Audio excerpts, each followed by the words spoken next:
Neredmet main road బస్దిరిగే road నుంచి walkable డిస్టెన్స్లో new Vidyanagar కాలనీలో అపార్ట్మెంట్లో ఫ్లాట్ మీ ముందు తీసుకొచ్చాను. మొదటిసారి మా ఛానల్ చూస్తున్నట్లయితే దయచేసి లైక్ చేయగలరు మాయక మనవి.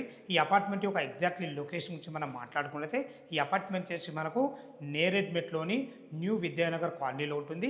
ఓల్డ్ పోలీస్ స్టేషన్కు అతి దగ్గరలో, నేరెడ్మెట్ బస్దిరిగే నుంచి అతి వాకబుల్ డిస్టెన్స్లో ఉంటుంది.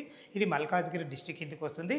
ఇక మనం ప్లాట్ వివరాలకి వెళ్ళినట్లయితే ఈ ప్లాట్ వచ్చి మనకు ఫస్ట్ ఫ్లోర్లో ఉంటుంది. ఫ్లాట్ నెంబర్ 103 ఉంటుంది. వెస్ట్ ఫేస్లో ఉంటుంది. 690 స్క్వేర్ ఫీట్లో 23 యూడిఎస్తోని 2 BHK రావడం జరిగింది. విశాలమైన హాలు, 2 బెడ్రూమ్లతోని, కిచెను, అన్ని రకాల చాలా బాగుందని చెప్పుకోవచ్చు. మిడిల్ క్లాసులు చూసే వాళ్ళకు చాలా అద్భుతం అని చెప్పుకోవచ్చు. ఇక దీని రేటు గురించి మనం మాట్లాడుకున్నట్టయితే మనకు 25 లక్షలు చెప్తున్నారు. ఈ 25 లక్షలు అనేది మీకు ఫైనల్ రేట్ కాదు, మీ క్యాష్ కండిషన్ నెగోషియబుల్ ఉంటుంది. 80% బ్యాంక్ లోన్తో మంచి అపార్ట్మెంట్లో పాటు మీ ముందు తీసుకొచ్చాను. ఈ అపార్ట్మెంట్ లొకేషన్ రావాలన్నా దీని గురించి ఇంకేమన్నా మీకు సందేహాలు ఉంటే డైరెక్ట్ పైన ఫోన్ నెంబర్స్ ఉన్నాం కాబట్టి తనకు ఫోన్ చేసినట్లయితే ప్రతి ఒక్కటి క్షుణ్ణంగా చెప్పడం జరుగుతుంది. ఏ డౌట్ ఉన్నా పైన కనబడుతున్న ఓనర్కి ఫోన్ చేయాలి. మా యొక్క మనవి సదా మీ సేవలో అంజయ్య.